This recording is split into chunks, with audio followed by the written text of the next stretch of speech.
ನಮಸ್ಕಾರ, ಬುಕ್ಕಿನಕೆರೆ ಡೈರಿಗೆ ಸ್ವಾಗತ. ನಾನು Dharanish Bukkinakere. DCM DK Shivakumar at any cost ಮುಖ್ಯಮಂತ್ರಿ ಆಗಲೇಬೇಕು ಅಂತ ಪ್ರಯತ್ನ ಪಡ್ತಿದ್ದಾರೆ. ಇನ್ನಿಲ್ಲದ ಸಾಹಸಗಳನ್ನ ಮಾಡ್ತಿದ್ದಾರೆ, ಸರ್ಕಸ್ಗಳನ್ನ ಮಾಡ್ತಿದ್ದಾರೆ. ಆದರೆ ಸಾಧ್ಯವೇ ಇಲ್ಲ ಎನ್ನುವಂತ ಪರಿಸ್ಥಿತಿ ಇದೆ. ಯಾಕೆ ಅಂದ್ರೆ DK ಶಿವಕುಮಾರ್ ಎಕ್ಸ್ಪೋಸ್ ಆಗ್ಬಿಟ್ಟಿದ್ದಾರೆ. ಅವರು ಸಮರ್ಥ ನಾಯಕ ಅಲ್ಲ ಅಂತ ಎಕ್ಸ್ಪೋಸ್ ಆಗಿದ್ದಾರೆ. ನಾನು ಹಿಂಗೆ ಹೇಳಿದ್ರೆ ನಿಮಗೆ ಆಶ್ಚರ್ಯ ಆಗ್ತಿರ್ಬೋದು, ನಂಬಲಿಕ್ಕೆ ಕಷ್ಟ ಆಗ್ತಿರ್ಬೋದು, ಅಥವಾ ನಾನು ಪೂರ್ವಾಗ್ರಹ ಪೀಡಿತ ಅಂತ ನೀವು ಪೂರ್ವಾಗ್ರಹ ಪೀಡಿತರಾಗಿರ್ಬೋದು. ಆದರೆ DK ಶಿವಕುಮಾರ್ಗೆ ಆ ಥರದ ಅವಕಾಶ ಇಲ್ಲ. ಯಾಕೆ ಅಂದರೆ ಅವರು ಫೇಲ್ ಆಗಿದ್ದಾರೆ. ಯಾವ ರೀತಿ ಫೇಲ್ ಆಗಿದ್ದಾರೆ, ಹೇಗೆ ಎಕ್ಸ್ಪೋಸ್ ಆಗಿದ್ದಾರೆ ಅನ್ನುವಂತಹ ಒಂದೊಂದೇ ಅಂಶಗಳನ್ನು ಬಿಚ್ಚಿಡ್ತೀನಿ. ಅದಕ್ಕೆ ಮೊದಲು ನಾನು ನಿಮಗೆ ರಿಕ್ವೆಸ್ಟ್ ಮಾಡ್ತೀನಿ, ನೀವು ಇನ್ನೂ ಬುಕ್ಕಿನಕೆರೆ ಡೈರಿಯನ್ನು ಸಬ್ಸ್ಕ್ರೈಬ್ ಮಾಡಿಲ್ಲ ಅಂದರೆ ದಯವಿಟ್ಟು ಸಬ್ಸ್ಕ್ರೈಬ್ ಮಾಡಿ, ಹಾಗೆ ಲೈಕ್ ಮಾಡಿ, ಶೇರ್ ಮಾಡಿ ಮತ್ತು ಬೆಲ್ ಬಟನನ್ನು ಪ್ರೆಸ್ ಮಾಡಿ. ವೀಕ್ಷಕರೇ, ಒಟ್ಟು 5 ಪ್ರಮುಖ ವಿಷಯಗಳನ್ನು ನಿಮ್ಮ ಮುಂದೆ ಇಡ್ತೀನಿ. ಆ 5ಕ್ಕೆ 5ರಲ್ಲೂ DK ಶಿವಕುಮಾರ್ ಫೇಲ್ ಆಗಿದ್ದಾರೆ. ಹೇಗೆ ಅಂತ ನೋಡಿ. ನಂಬರ್ 1, DK ಶಿವಕುಮಾರ್ ಅವ್ರಿಗೆ ಶಾಸಕರ ಬೆಂಬಲ ಇಲ್ಲ ಅನ್ನೋದು ಈಗ ಕನ್ಫರ್ಮ್ ಆಗೋಗಿದೆ. ಅಂದರೆ ಮೊದಲು ಸಿದ್ದರಾಮಯ್ಯ ಅವ್ರಿಗೆ ಶಾಸಕರ ಬೆಂಬಲ ಇದೆ, DK ಶಿವಕುಮಾರ್ಗೆ ಹೈಕಮಾಂಡ್ ಬೆಂಬಲ ಇದೆ ಅಂತ ಬಹಳ ಚರ್ಚೆ ಆಗ್ತಾ ಇತ್ತು. ಆದರೆ DK ಶಿವಕುಮಾರ್ ನನಗೂ ಶಾಸಕರ ಬೆಂಬಲ ಇದೆ ಅಂತ ಪ್ರೂವ್ ಮಾಡಲಿಕ್ಕೆ ಟ್ರೈ ಮಾಡಿದರು. ಶಾಸಕರನ್ನ ದೆಹಲಿಗೆ ಕಳಿಸ್ಲಿಕ್ಕೆ ಟ್ರೈ ಮಾಡಿದರು. ಬೆಳಗಾವಿ ಅಧಿವೇಶನ ಸಂದರ್ಭದಲ್ಲಿ ಡಿನ್ನರ್ ಮೀಟಿಂಗ್ ಮಾಡಲಿಕ್ಕೆ ಟ್ರೈ ಮಾಡಿದರು. ಆದರೆ ಸಕ್ಸಸ್ ಆಗಿಲ್ಲ. ಶಾಸಕರು ಅವ್ರ ಬೆಂಬಲಕ್ಕೆ ಹೋಗಿಲ್ಲ, ಅವ್ರು ಕರೆದಂತಹ ಡಿನ್ನರ್ ಮೀಟಿಂಗಿಗೆ ಹೋಗಿಲ್ಲ, ಮತ್ತೆ ಅವರು ದೆಹಲಿಗೆ ಹೋಗಿ ಅಂತಂದಾಗ ಹೋಗಿಲ್ಲ ಅಂದ್ರೆ ಹೋಗಿದ್ದಾರೆ. ಬೆರಳೆಣಿಕೆ ಎಷ್ಟು ಜನ ಅವ್ರು ಅಂದ್ಕೊಂಡಿದ್ರಲ್ಲ, ಒಂದು 40-50 ಜನ ಶಾಸಕರನ್ನ ಒಟ್ಟುಗೂಡಿಸಿ ಬಲಪ್ರದರ್ಶನ ಮಾಡಬೇಕು, ಹೈಕಮಾಂಡ್ಗೆ ತನ್ನ ಸಾಮರ್ಥ್ಯವನ್ನ ಪ್ರದರ್ಶನ ಮಾಡಬೇಕು ಅಂತ. ಅದು ಸಾಧ್ಯ ಆಗಲಿಲ್ಲ. ತಮಗೆ ಶಾಸಕರ ಬೆಂಬಲ ಇಲ್ಲ ಅನ್ನೋದ್ರಲ್ಲಿ DK ಶಿವಕುಮಾರ್ ಎಕ್ಸ್ಪೋಸ್ ಆಗ್ಬಿಟ್ಟಿದ್ದಾರೆ. ನಂಬರ್ 2, ನಾನು ಆಗ್ಲೇ ಹೇಳಿದೆ, ನನಗೆ ಹೈಕಮಾಂಡ್ ಬೆಂಬಲ ಇದೆ ಅಂತ ಬಿಂಬಿಸ್ಕೊಳ್ಳುವಂಥ ಪ್ರಯತ್ನವನ್ನ ಮಾಡ್ತಾ ಇದ್ರು DK ಶಿವಕುಮಾರ್. ಆದರೆ ಹೈಕಮಾಂಡ್ ಬೆಂಬಲ ಕೂಡ ಇಲ್ಲ. ಯಾಕಿಲ್ಲ ಅಂದ್ರೆ ಹೈಕಮಾಂಡ್ ಬೆಂಬಲ ಇದ್ರೆ ಬೇರೆಲ್ಲವನ್ನ ಬಿಡಿ, ಕಡೆ ಪಕ್ಷ ರಾಹುಲ್ ಗಾಂಧಿ ಇವರನ್ನ ಕರೆದು ಮಾತನಾಡ್ತಾ ಇದ್ರು. ಇವರು ಅಷ್ಟೊಂದು ಸಲ ಕಳೆದ 4-5 ತಿಂಗಳಿಂದ ಕೇಳ್ಕೊಂಡಿದ್ದಾರೆ, ಭೇಟಿಗೆ ಸಮಯಾವಕಾಶವನ್ನ ಕೊಡಿ ಅಂತ. ಭೇಟಿಗೆ ಅವಕಾಶವನ್ನ ಕೊಟ್ಟಿಲ್ಲ. ಮೊನ್ನೆ ಮೈಸೂರು ಏರ್ಪೋರ್ಟ್ ಅಲ್ಲಿ 1-2 ನಿಮಿಷ ಪ್ರತ್ಯೇಕವಾಗಿ ಮಾತನಾಡಿದ್ದಾರೆ. ಆದರೆ DK ಶಿವಕುಮಾರ್ ಮುಖ್ಯಮಂತ್ರಿ ಬದಲಾವಣೆ ವಿಷಯಕ್ಕೆ ಸಂಬಂಧಪಟ್ಟಂತೆ ತನಗೊಂದು ಚಾನ್ಸ್ ಕೊಡಿ ಅಂತ ಕೇಳಲಿಕ್ಕೆ ಟ್ರೈ ಮಾಡ್ತಿದಾರಲ್ಲ, ಅದು ಸಾಧ್ಯ ಆಗಿಲ್ಲ. ರಾಹುಲ್ ಗಾಂಧಿ ಇವ್ರಿಗೆ ಸೊಪ್ಪು ಹಾಕಿಲ್ಲ. ಮತ್ತೆ DK ಶಿವಕುಮಾರ್ ಬಿಂಬಿಸ್ಕೊಳ್ತಿದ್ದೇನು, ನನಗೆ ಸೋನಿಯಾ ಗಾಂಧಿ ಅವರ ಆಶೀರ್ವಾದ ಇದೆ ಅಂತ. ಸೋನಿಯಾ ಗಾಂಧಿ ಅವರು ಕೂಡ ಸಮಯಾವಕಾಶ ಕೊಟ್ಟಿಲ್ಲ DK ಶಿವಕುಮಾರ್ ಅವ್ರಿಗೆ. DK ಶಿವಕುಮಾರ್ ಇನ್ನೊಂದು ರೀತಿಯಲ್ಲಿ ಬಿಂಬಿಸ್ಕೊಳ್ಳುವಂತ ಪ್ರಯತ್ನ ಮಾಡಿದ್ರು. ಸಿದ್ದರಾಮಯ್ಯ ಅವರು ರಾಹುಲ್ ಗಾಂಧಿ ಅವ್ರಿಗೆ ಆತ್ಮೀಯರಾದ್ರೆ ಅಥವಾ ಆಪ್ತರಾದ್ರೆ, ಅವರ ವಿಶ್ವಾಸವನ್ನು ಗಳಿಸಿದ್ರೆ, ನಾನು ಪ್ರಿಯಾಂಕಾ ಗಾಂಧಿ ಅವರಿಗೆ ಆಪ್ತ, ಪ್ರಿಯಾಂಕಾ ಗಾಂಧಿ ಅವರ ಫಾಲೋವರ್, ಅವರಿಗೆ ನನ್ನ ಮೇಲೆ ಬಹಳ ವಿಶ್ವಾಸ ಇದೆ ಅಂತ ಬಿಂಬಿಸುವಂತ ಪ್ರಯತ್ನವನ್ನ ಮಾಡ್ತಿದ್ರು. ಹೇಗೆ ಮಾಡ್ತಿದ್ರಪ್ಪ ಅಂದ್ರೆ ಅವ್ರದ್ದು ಸೋಷಿಯಲ್ ಮೀಡಿಯಾ ಮತ್ತು ಮೀಡಿಯಾ ಟೀಮು ಆ ಕೆಲಸವನ್ನ ಮಾಡ್ತಿತ್ತು. ಇವರು ಕೂಡ ಆಫ್ ದಿ ರೆಕಾರ್ಡ್ ಅಂತ ಆ ರೀತಿ ಮಾತಾಡ್ತಾ ಇದ್ರು. ಆದರೆ ಪ್ರಿಯಾಂಕಾ ಗಾಂಧಿ ಅವರು ಕೂಡ ಮಧ್ಯಸ್ಥಿಕೆ ವಹಿಸ್ತಾ ಇಲ್ಲ, ರಾಹುಲ್ ಗಾಂಧಿ ಅವ್ರಿಗೆ ಹೇಳ್ತಿಲ್ಲ. ಹೇಳಿದಿದ್ರೆ ರಾಹುಲ್ ಗಾಂಧಿ ಅವರು ಇವ್ರಿಗೆ ಸಮಯ ಕೊಡದೆ ಇರ್ತಿರ್ಲಿಲ್ಲ. ಸೊ ರಾಹುಲ್ ಗಾಂಧಿ ಅವರ ವಿಷಯವಂತೂ ಬಿಟ್ಟೇ ಬಿಡಿ, ಸೋನಿಯಾ ಗಾಂಧಿ ಅವ್ರ ಬೆಂಬಲವೂ ಇಲ್ಲ, ಪ್ರಿಯಾಂಕಾ ಗಾಂಧಿ ಅವ್ರ ಬೆಂಬಲವೂ ಇಲ್ಲ.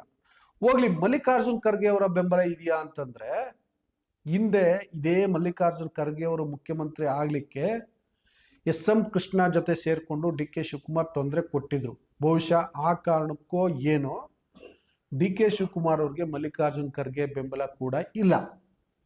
ಇದ್ದಿದ್ರೆ ಖರ್ಗೆ ಸ್ವಲ್ಪನಾದ್ರೂ ಇನಿಷಿಯೇಟ್ ತಗೊಳ್ತಾ ಇದ್ರು. ಇದು ಕರ್ನಾಟಕದ ವಿದ್ಯಮಾನ, ಇಲ್ಲಿ ರಾಜಕೀಯವಾಗಿ ಅಸ್ಥಿರತೆ ಇದೆ, ಮತ್ತೆ ಅಧಿಕಾರ ಹಂಚಿಕೆ ಒಪ್ಪಂದ ಆಗಿದೆ ಅನ್ನೋದ್ರ ಬಗ್ಗೆ ಬಹಳ ದೊಡ್ಡ ಮಟ್ಟದಲ್ಲಿ ಚರ್ಚೆ ಆಗ್ತಿದೆ. ಹೈಕಮಾಂಡ್ ಇಂಟರ್ವ್ಯೂನ್ ಆಗ್ತಿಲ್ಲ ಅನ್ನುವಂಥ ಆಕ್ಷೇಪ ಇದೆ. ಹಾಗಾಗಿ ಈ ವಿಷಯವನ್ನ ನಾವು ಗಂಭೀರವಾಗಿ ಪರಿಗಣಿಸ್ಬೇಕು ಅಂತ ರಾಹುಲ್ ಗಾಂಧಿಗೋ ಸೋನಿಯಾ ಗಾಂಧಿಗೋ ಮತ್ತೊಬ್ರಿಗೋ ಮನವೊಲಿಸಿ ಏನಾದರೂ ಇನಿಷಿಯೇಟ್ ತಗೊಳ್ತಾ ಇದ್ರು. ಅವರು ಹಂಗೆ ಮಾಡ್ತಿಲ್ಲ ಅಂದ್ರೆ ಅವರ ಬೆಂಬಲ ಇಲ್ಲ ಅಂತಾನೆ ಅರ್ಥ.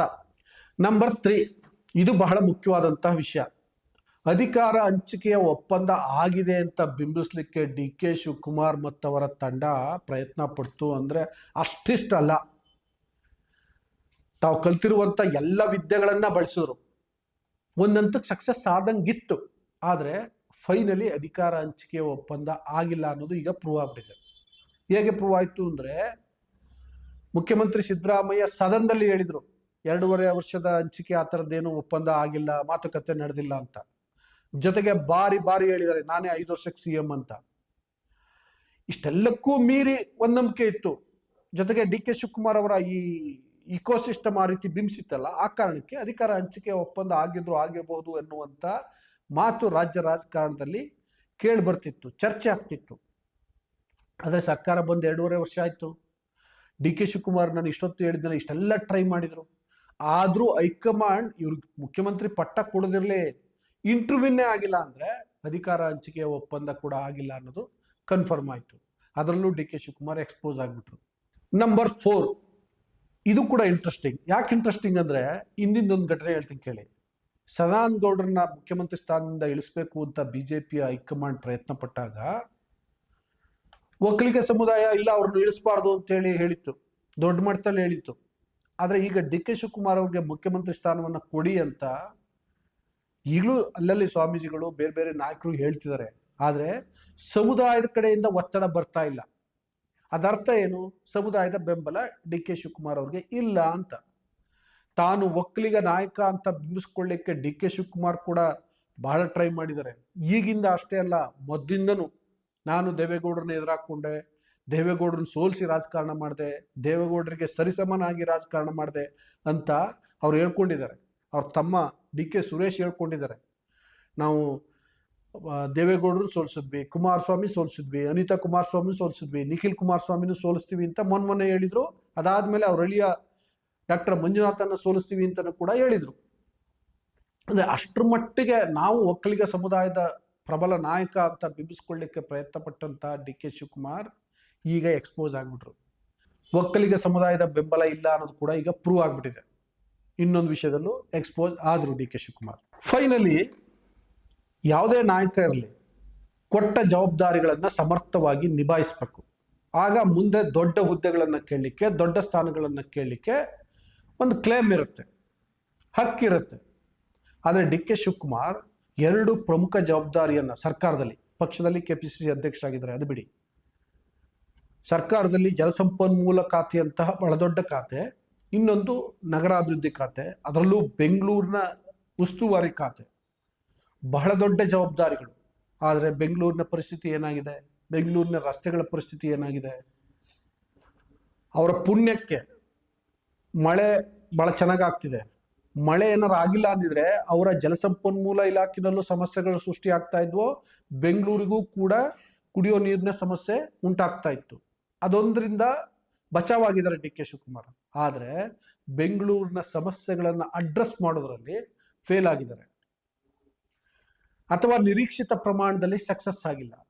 ಇದರಿಂದ DK ಶಿವಕುಮಾರ್ ಅವರ ಇಮೇಜ್ ಬಿಲ್ಡ್ಗೆ ಪ್ರಾಬ್ಲಮ್ ಆಗಿದೆ. ಜಸ್ಟ್ ಇಮ್ಯಾಜಿನ್ ಮಾಡ್ಕೊಳ್ಳಿ, ಬೆಂಗಳೂರಿನ ಅಭಿವೃದ್ಧಿ ತುಂಬಾ ಚೆನ್ನಾಗಿದ್ರೆ, ಬೆಂಗಳೂರಿನ ಇಮೇಜ್ ಜಾಸ್ತಿ ಆಗಿದ್ರೆ ಆಟೋಮೆಟಿಕ್ ಆಗಿ DK ಶಿವಕುಮಾರ್ ಅವರ ಇಮೇಜ್ ಕೂಡ ಜಾಸ್ತಿ ಆಗಿರ್ತಿತ್ತು. ಆದರೆ ಅದು ಆಗಿಲ್ಲ. ಸೊ ಹೀಗೆ 5 ಪ್ರಮುಖ ಕಾರಣಗಳಲ್ಲಿ DK ಶಿವಕುಮಾರ್ ಎಕ್ಸ್ಪೋಸ್ ಆಗಿಬಿಟ್ಟಿದ್ದಾರೆ. ಇನ್ನೂ ಸಣ್ಣ ಪುಟ್ಟ ಕಾರಣಗಳಿದಾವೆ. ನನ್ನ ಪ್ರಕಾರ ಈ 5 ಬಹಳ ಪ್ರಮುಖ ಅಂತ ಅನ್ನಿಸ್ತು, ಅದಕ್ಕೆ ನಿಮ್ಮ ಮುಂದೆ ಹೇಳಿದ್ದೀನಿ.